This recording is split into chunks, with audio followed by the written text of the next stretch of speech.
오늘 은혜 받고 성취될 하나님의 말씀은 요한복음 4장 15절에서 26절 말씀.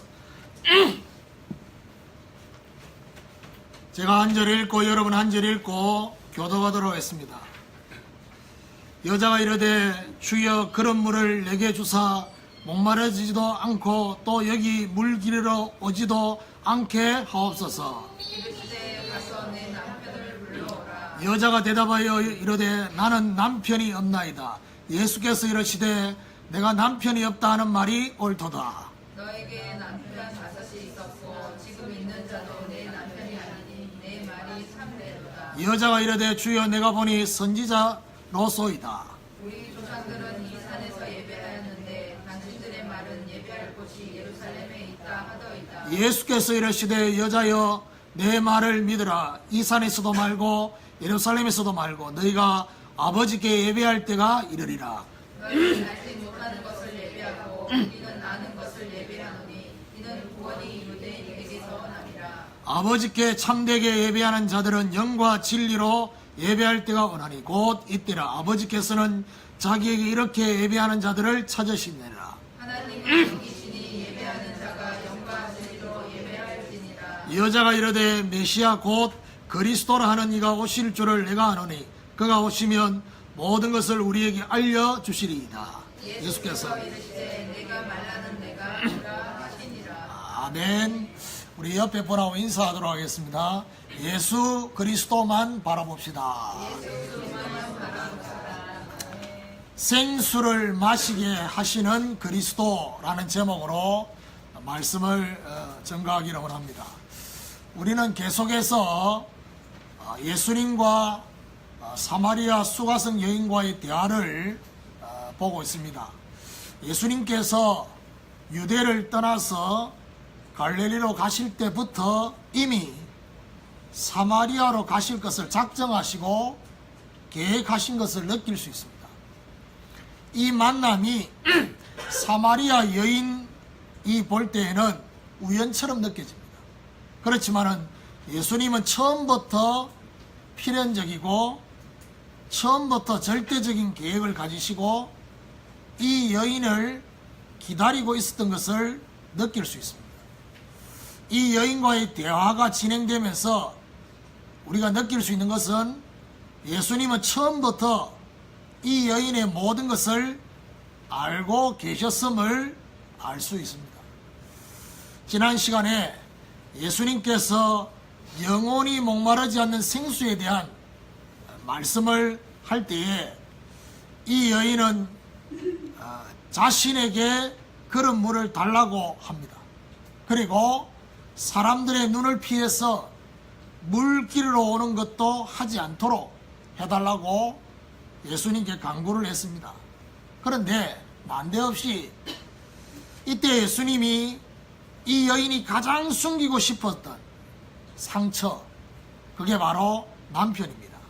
남편을 데리고 오라고 그렇게 말씀을 하셨습니다. 우리는 그냥 본문을 쭉 읽었기 때문에 그냥 바로 이 여인이 대답한 것처럼 보이지만은 본문을 보면 이 여인이 굉장히 주저할 수 있는 그런 상황입니다. 왜냐? 너무나 큰 상처이기 때문에. 잠시 주저하다가 이 여인은 자신에게는 남편이 없다 라고 대답을 합니다. 이때 예수님께서 내가 남편이 없다고 하는 말이 옳다라고 하시면서 지금까지 남편 5이 지나갔다.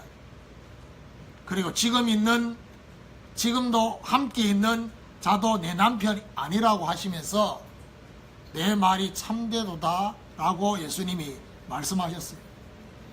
예수님께서 자신의 모든 과거를 이미 알고 있는 것을 보고 이 여인은 예수님을 선지자인 것 같다고 말을 합니다. 그러면서 이 여인이 기다렸다는 듯이 좀 괜찮은 선지자를 만나면 꼭 묻고 싶었던 예배에 대해서 질문하는 장면이 오늘 본문에 나옵니다.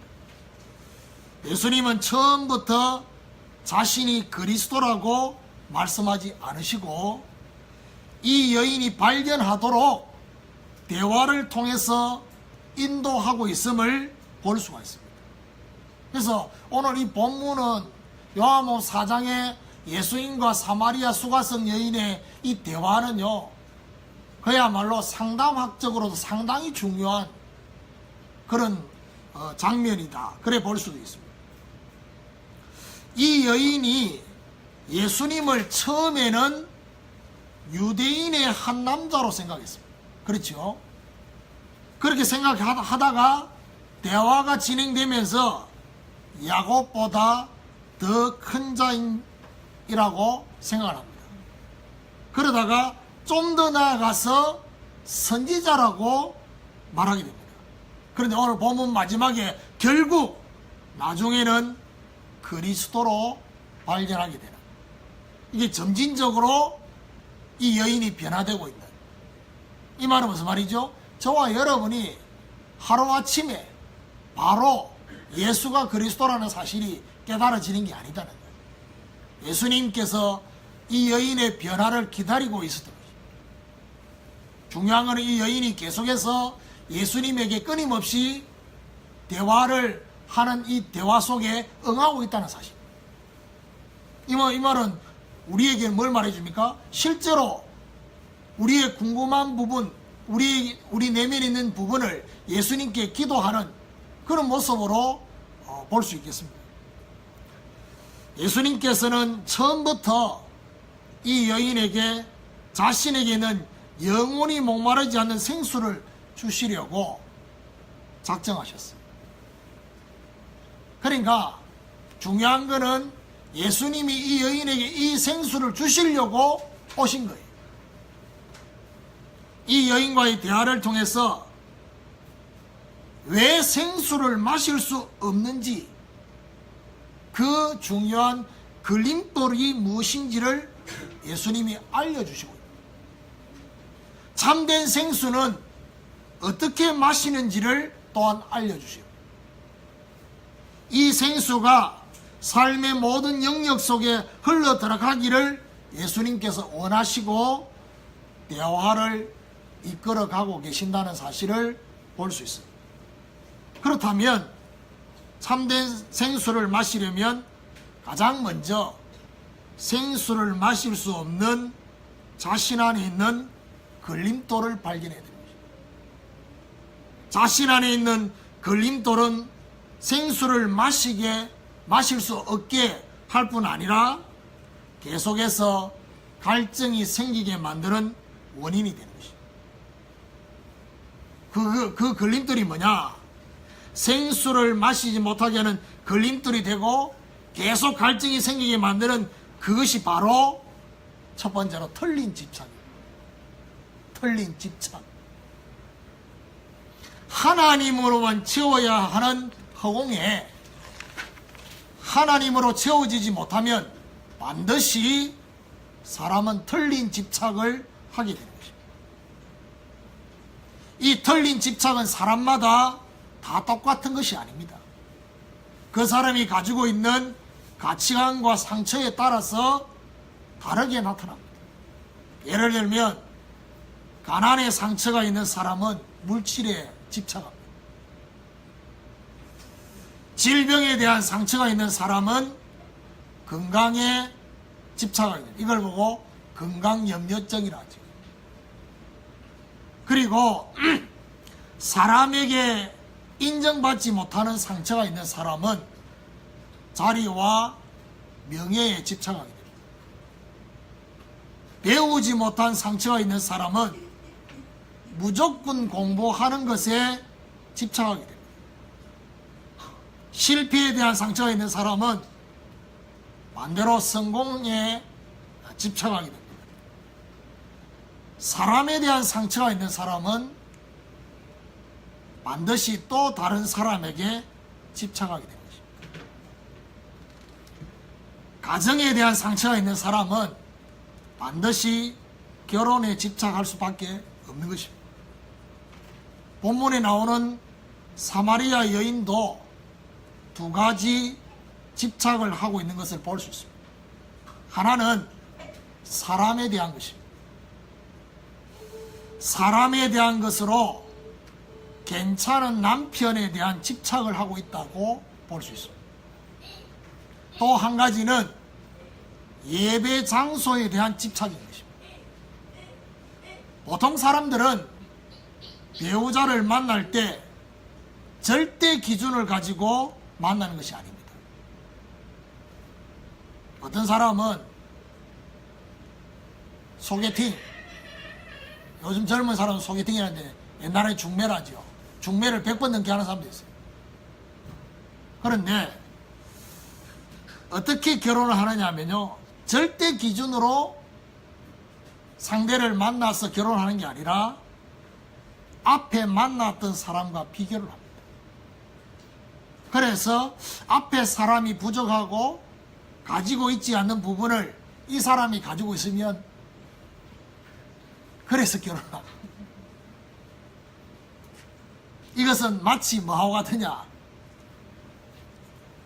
집을 이사할 때도 마찬가지고, 저는 이사를 참 많이 했거든요. 결혼할 때부터 내 집이 있어서 결혼을 한 게 아니기 때문에. 그러니까 대구에는요, 사글세라는 게 있어요. 사글세가 뭐냐, 10달 지나면 사가로 지나요. 사글세요. 그러니까 10달 동안 보조금 내놓고 나중에 찾는 게 아니고 전세는 찾잖아요. 근데 사글세는요, 10달 지나면 그게 없어져요. 그러면 10달 지나고 나면 그 다음 또 방을 구해야 돼요. 그 집사람 같은 경우는 6개월만 지나면 7개월부터 그때부터 방 구하러 돌아다니고, 돈도 없는데. 근데 돌아다닐 때 반드시 기준이 있습니다. 지금 살고 있는 집의 문제점을 보완하는 위주로. 그래가지고 그런 집을 선택해가지고 이사를 합니다. 근데 들어가 보니까 또 다른 게 또 문제예요. 그럼 뭐 해야 되느냐, 그 다음 이사 갈 때는 그걸 또 보완하기 위해서 이사를 하는. 그래서 내가 볼 때는 이 여자도 괜찮은 남편을 생각하면서 앞에 있었던 사람, 이 사람의 문제를 보완하는. 예를 들면 앞에 남자가 굉장히 주먹질하는, 마누라를 두드리는 그런 남편을 만났다. 그럼 어떻게 해요? 정말 여자 같은 남자를, 이런 식으로 이제 계속 바뀐 거죠. 사마리아 여인은 자신에게 있는 갈증을 남편을 통해서 해결하려고 하다 보니까 5명이나 지나가게 됐습니다. 그리고 지금 있는 남편까지도 그 갈증을 해결해 주지 못함을 볼 수 있습니다. 오늘 예수님께서는 이 여인이 집착하고 있는 이 부분을 건드린 것입니다. 남편을 데리고 오라.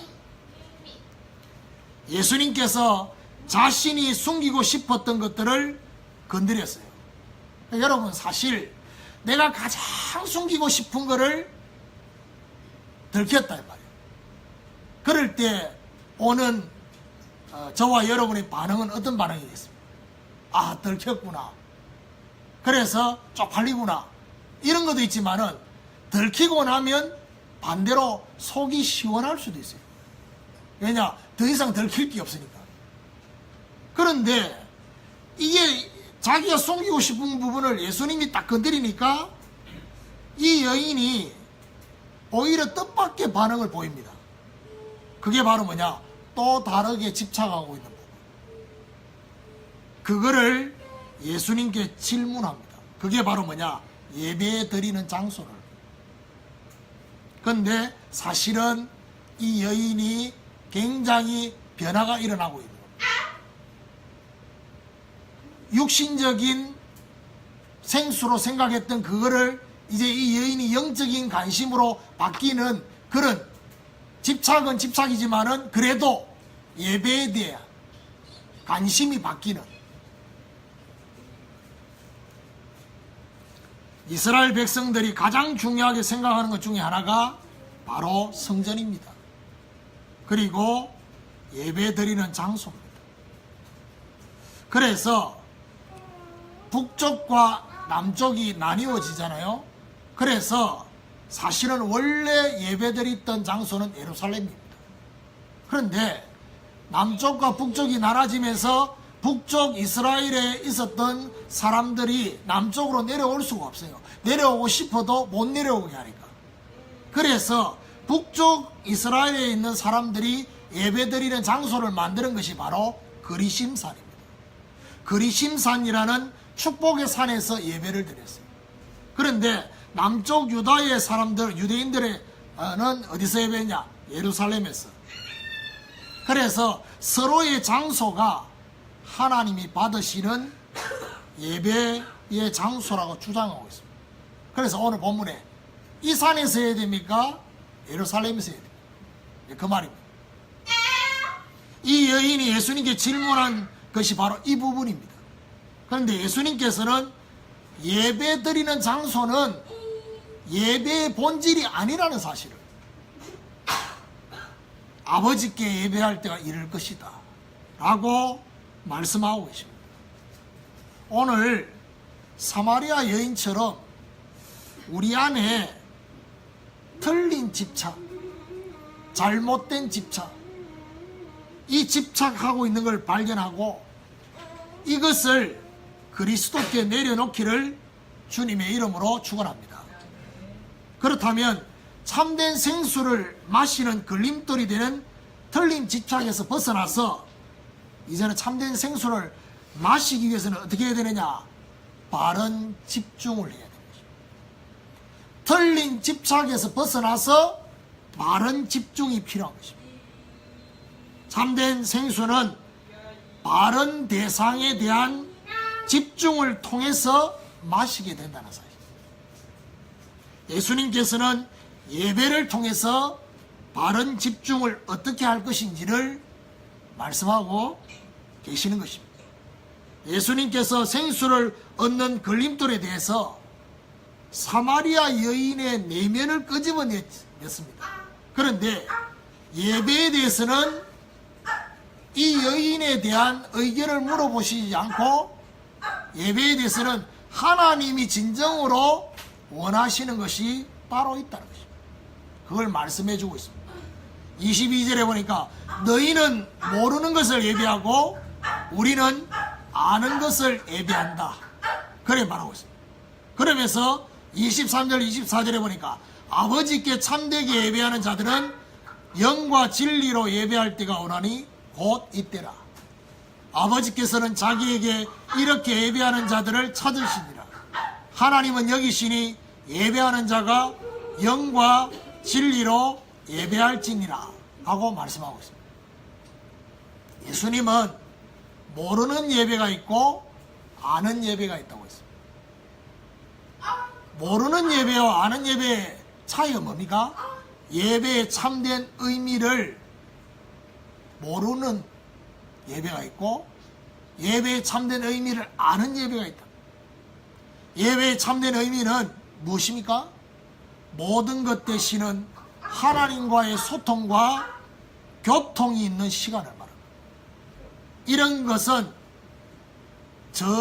것이 저와 여러분이 전혀 없다면 모르는 예배를 드리는 것입니다. 이 말은 무슨 말이죠? 내 몸이 이 자리에 앉았다고 예배를 드리는 게 아닙니다.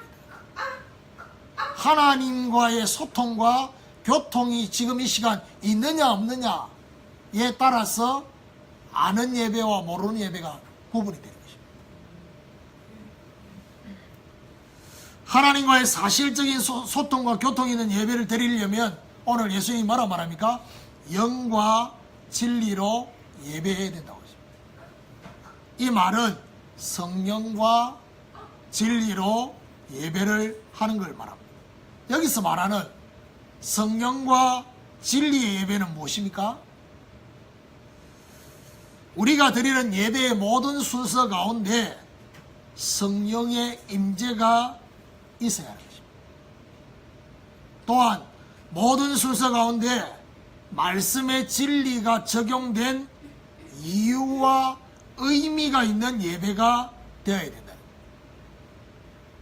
그래서 균형 잡힌 예배가 되려고 하면 어떻게 됩니까? 성령의 임재가 있는 분위기. 그래서 보세요. 결국에는 사마리아인들의 예배는 어떤 예배겠습니까? 막 분위기에 따라가는 예배. 성령이 임재하는 거기에 치중되는 진리가 없는. 유대인들의 예배는 뭐냐? 성령의 임재는 없고 진리, 그것도 제대로 된 진리도 아니고 말씀 이주의 예배를 드리는. 예수님의 이 두 가지가 같이 있어야 된다. 그래서 이걸 보고 말하냐? 균형 잡힌 예배. 성령의 임재가 있는 분위기가 되기 위해서는 어떻게 됩니까? 예배의 본래 정신인 찬양을 사실적으로 누려야 되는 것입니다. 그래서 오늘 주보에도 나왔지만은 다음 주부터는 예배 순서를 바꾸려고 합니다. 바꾼다는 말은 무슨 말이냐? 지금 예배 순서가 찬양 한 번 했다가 그 다음 뭐죠? 기원기도 했다가 또 찬양했다가 그 다음 뭐죠? 사도신경 했다가 찬양했다가 교동문 했다가 이게 순서를 집어넣기 위해서 지금까지 우리가 교회 생활 오래 한 거 거기에 조금 변화를 주려고 찬양을 더 집어넣었을 뿐이지 이게 뭔가 흐름이 영적 흐름이 좀 들어가려고 하면 사도신경 해야 되고 좀 들어가려고 하면 교동문 해야 되고 이거는 아니다. 그래서 차라리 뭐죠? 찬양을 여러 곡을 한꺼번에 그래서 제가 지금 앞에 기원 찬송 해야 될 이 부분을 지금 혼자 묵상하고 있습니다. 예배에 맞는. 그리고 거기에 맞는 찬양을 그래서 좀 순서도 좀 정리를 해야 되겠다. 그래서 예를 들면 꼭 교동문 해야 되느냐 이런 생각도 하고 있어요. 그래서 이런 정리들을 좀 하고 심플하게 좀 주보도 정리를 좀 해야 되겠다. 그리고 말씀을 통해서는 어떻게 해요? 사실적인 치유, 사실적인 해답을 얻게 되는, 그리고 성취될 언약을 붙잡게 되는. 그래서 이 성령의 임재와 말씀의 진리가 역사하려면 어떻게 되느냐? 하나님과 소통하고 하나님과 교통할 수 있는 길이 있습니다. 그 길이 바로 뭐냐? 바로 그리스도를 통해서만 가능하다. 그래서 예수님이 말씀하려고 하는 얘기 그 얘기예요.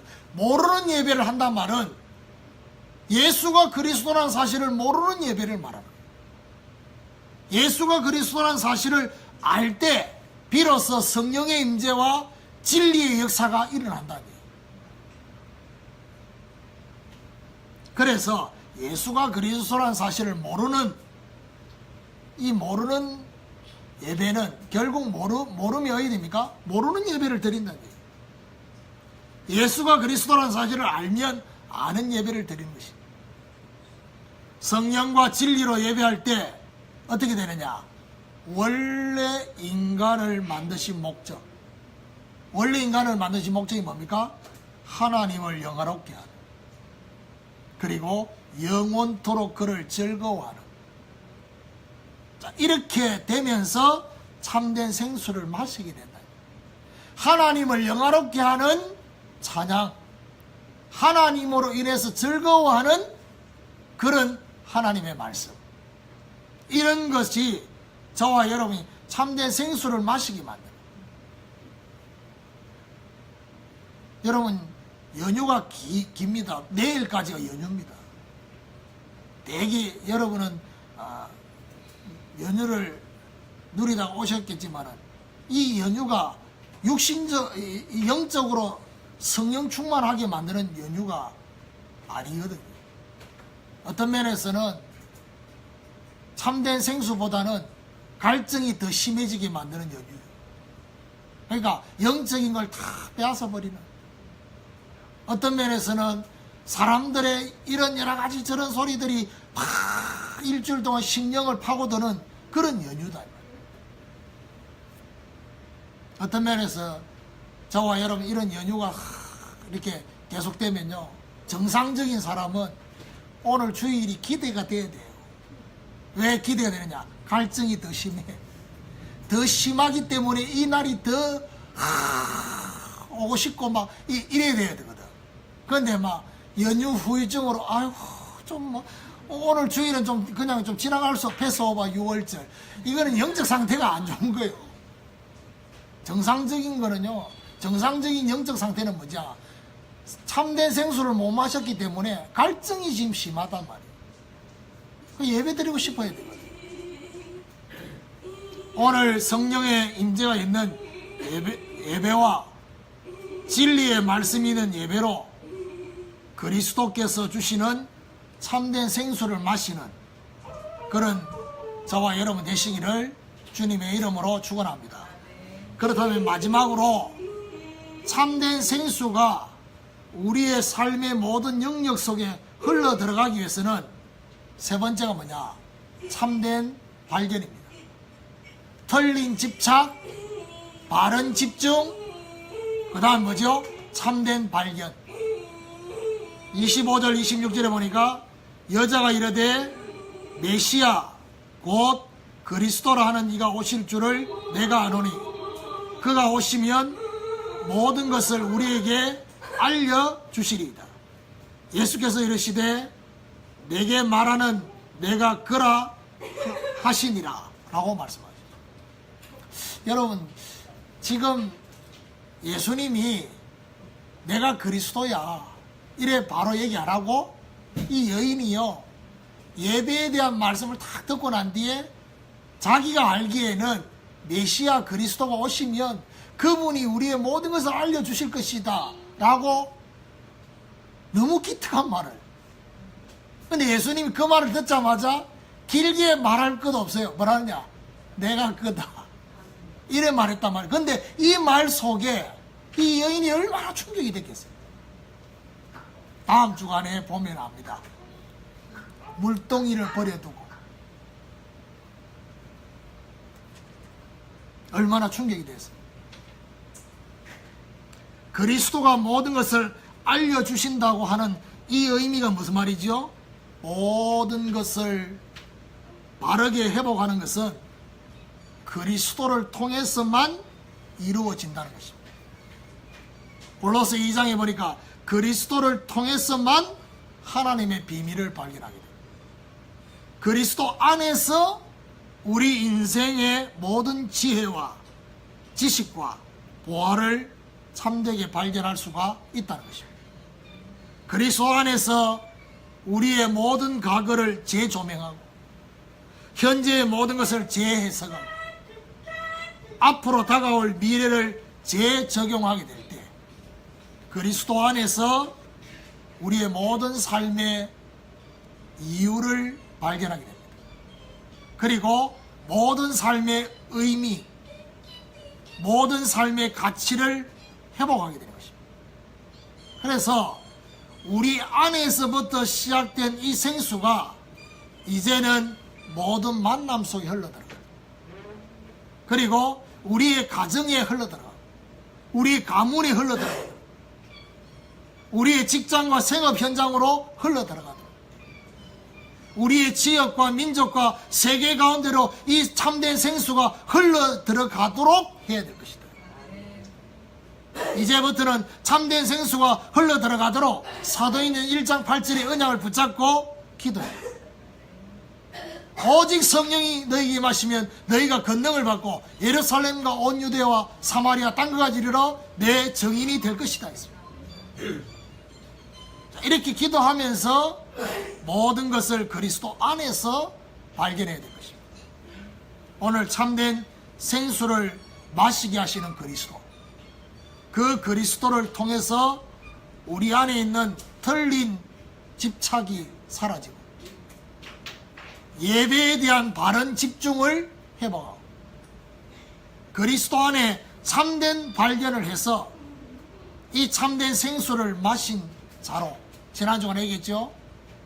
참된 생수를 마신 자를 만나지 못했기 때문에 사마리아 수가성 여인이 생수를 마실 수 없다고. 참된 생수를 마신 자로서 복음 하나로 충분하고 복음 하나가 완전하고 복음이 모든 것이라는 정인 인생이 되는 축복이 있기를 예수 그리스도 이름으로 축원합니다. 하나님 감사합니다. 생수를 마시게 하시는 그리스도라는 말씀을 통해서 하나님 우리에게 참된 생수를 마실 수 없는 우리 안에 틀린 집착을 발견하게 하시고 예배 속에서 바른 집중을 할 수 있도록 주님 역사해 주시옵시고 그리스도 안에서 참된 발견이 되어져서 이 생수가 흘러 들어갈 수 있도록 주님이 역사해 주시옵소서. 우리 안에서부터 시작된 이 생수가 모든 만남 속에 가정과 가문과 직장과 지역과 민족과 세계 가운데로 이 생수가 흘러 들어가도록 정말 오늘부터 기도할 수 있도록 역사해 주옵소서. 그래서 참된 생수를 마신 복음의 정인 인생이 될 수 있도록 역사해 주옵소서. 오늘도 귀한 물질 드렸습니다. 하나님 이 물질 받으시고 정말 각 가정마다 이 생수가 끊어지지 않도록 하나님 역사해 주시옵시고 전도와 선교를 위해서 귀한 물질이 사용되는 그런 하나님의 역사가 있게 하여 주옵소서. 예수 그리스도 이름으로 기도드립니다.